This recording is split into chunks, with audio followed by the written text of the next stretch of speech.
Garden expo channel में आपका स्वागत है। फरवरी महीना ड्रैगन प्लांट के लिए बहुत ही एक तो महत्वपूर्ण मंथ है। इसीलिए महत्वपूर्ण है कि इसी समय आपको अच्छा से फर्टिलाइज़र देना होगा।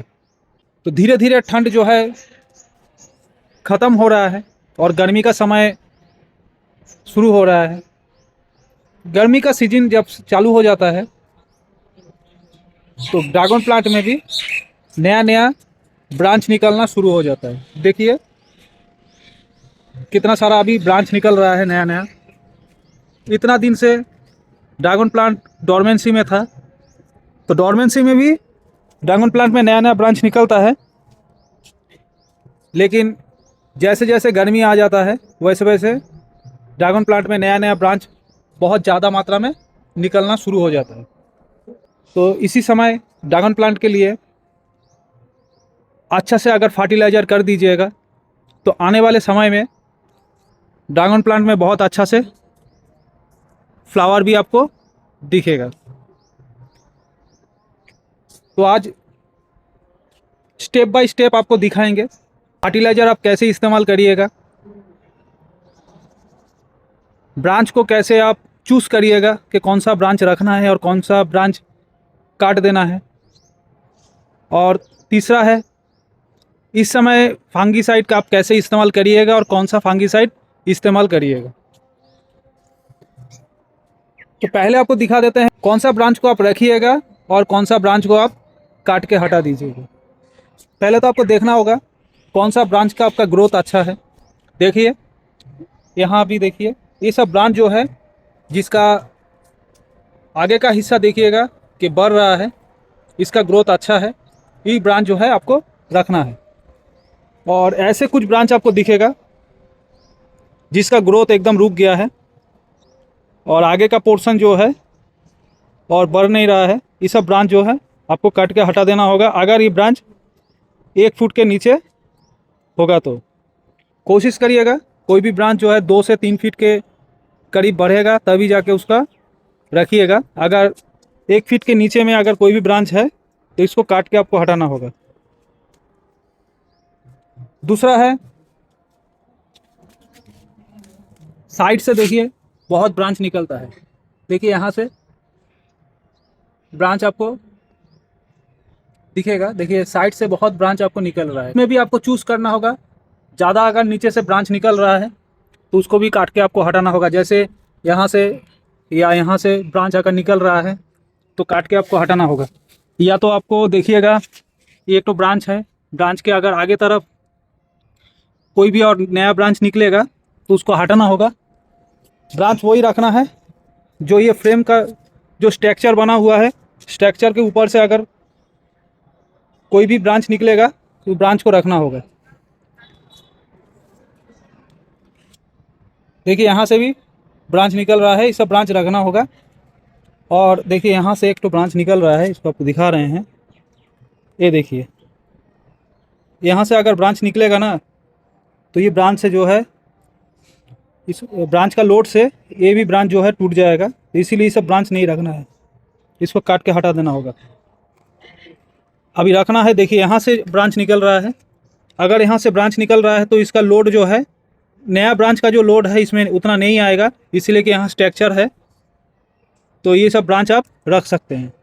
देखिए यहाँ कितना सा ब्रांच निकला है। अगर सब ब्रांच को रख देंगे तो कोई भी ब्रांच का जो है ग्रोथ अच्छा नहीं होगा।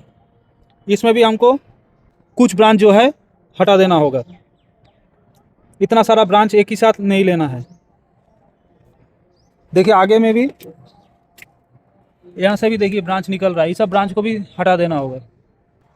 जो नया ब्रांच निकला है या पुराना ब्रांच में कहीं भी अगर फंगस देखिएगा लग रहा है तो वो भी ब्रांच आपको काट के हटाना होगा। देखिए यहाँ तक फंगस लगा था तो काट के हटाए थे, फिर देख रहे हैं यहाँ से भी फंगस लग रहा है। देखिए यहाँ भी देखिए फंगस लग रहा है। ये पूरा ब्रांच को ही जो है एकदम जड़ से काट के हटा देना होगा। ये देखिए फंगस कैसे लग रहा है। तो इसमें फंगीसाइड हम लगाए थे ब्लाइटॉक्स, लेकिन उतना अच्छा नहीं काम किया। पूरा ब्रांच को ही लगभग काट के हटाना होगा।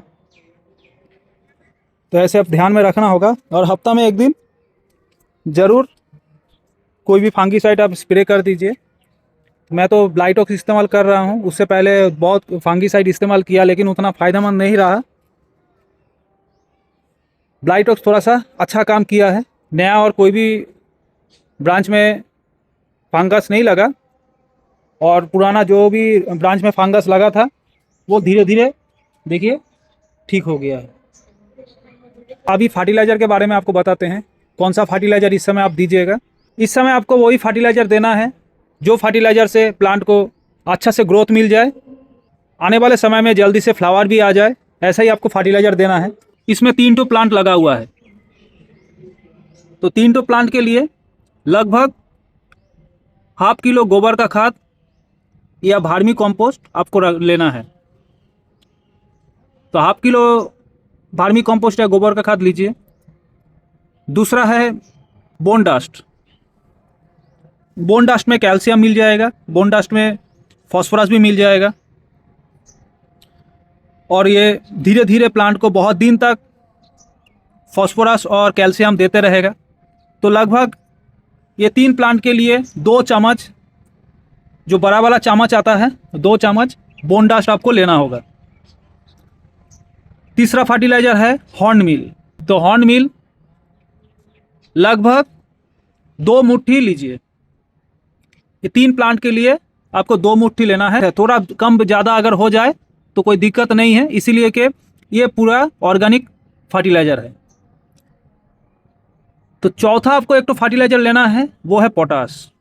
आपके पास जो भी पोटास है, चाहे MOP हो, चाहे SOP हो, चाहे बायो पोटास हो, लगभग आधा चम्मच ये तीनों प्लांट के लिए सफिशिएंट है। तो आधा चम्मच इसमें आपको पोटास देना होगा। अभी ये चारों फर्टिलाइज़र को आप जड़ में भी डायरेक्ट ऐसे दे सकते हैं मिट्टी में। मिट्टी को थोड़ा सा, जैसे ही प्लांट है, प्लांट से थोड़ा सा दूरी, जैसे 4 उंगली दूरी में ये फर्टिलाइज़र आपको दे देना होगा। ये एक तो तरीका है, डायरेक्ट आप फर्टिलाइज़र दे सकते हैं, लेकिन मेरे हिसाब से अभी गर्मी ज़्यादा हो गया है, इसीलिए डायरेक्ट फर्टिलाइज़र आप प्लांट में इस्तेमाल मत करिए। आप एक तो बाल्टी ऐसे ले सकते हैं जिसमें गोबर का खाद या वर्मी कंपोस्ट प्लांट के हिसाब से ले लीजिए। बोन मिल जो है प्लांट के हिसाब से ले लीजिए। हॉर्न मिल जो है प्लांट के हिसाब से ले लीजिए। ये वाला फर्टिलाइज़र एक साथ मिला के थोड़ा पानी दे के छाँव वाला एरिया में ढक के रख दीजिए। और पोटास जो है 5 से 6 दिन बाद इसमें प्लांट के हिसाब से पोटास दे दीजिए। पोटास दे के ये वाला मिक्स फर्टिलाइज़र को लगभग और 10 से 15 दिन एक तो जगह में रख दीजिए। जहाँ रखिएगा वहाँ देखिएगा कि धूप ना आए, और इसमें थोड़ा सा फंगीसाइड भी इस्तेमाल करिएगा, इसीलिए कि ये पूरा फर्टिलाइज़र जो है ऑर्गेनिक फर्टिलाइज़र है। तो ऑर्गेनिक फर्टिलाइज़र में फंगस लगने का चांस ज़्यादा होता है, इसीलिए इसमें थोड़ा सा फंगीसाइड मिला के 10 से 15 दिन तक इसको रख दीजिए। उसके बाद आसानी से ऐसे ही आप प्लांट के हिसाब से एक मुट्ठी या 1.5 मुट्ठी मिट्टी में दे दीजिए। देखिए मेरा भी लगभग ये 3 से 4 दिन हो गया है, तो आपको दिखाने के लिए फिर हम निकाल के लाए बाल्टी। तो छाँव में रख दिए थे इसको, और 10 से 15 दिन बाद इसको हम दे देंगे प्लांट में। मिक्स करके रखने के लिए बोल रहे हैं कि टोटल जो है फर्टिलाइज़र थोड़ा सा हीट भी होता है, तो 10 से 15 दिन बाद या 20 दिन बाद ये हीट जो है ख़त्म हो जाएगा, और डायरेक्ट आप प्लांट में दीजिएगा तो जड़ में कोई प्रॉब्लम नहीं होगा। तो ये फर्टिलाइज़र है इस साल का अभी तक का जो है फ्लावर आने से पहले लास्ट फर्टिलाइज़र। इसके बाद फिर फर्टिलाइज़र देंगे जब फ्रूट प्लांट में हो जाएगा, और फ्रूट को बड़ा करने के लिए फिर फर्टिलाइज़र हम इस्तेमाल करेंगे। और साथ में कोई भी एक तो माइक्रो न्यूट्रिएंट बीच बीच में 15 दिन बाद एक तो कोई भी माइक्रो न्यूट्रिएंट जैसे बोरोन हो गया, जिंक, मैग्नीशियम, आप थोड़ा थोड़ा करके प्लांट में देते रहिए, तो हर फर्टिलाइज़र इस प्लांट को मिल जाएगा और देखिएगा जल्दी से प्लांट में फ्लावर भी आना शुरू हो जाएगा। तो आज का वीडियो अगर आपको पसंद आया तो वीडियो को लाइक कीजिएगा, चैनल को सब्सक्राइब करिएगा, ऐसे ही साथ में जुड़े रहिएगा। धन्यवाद।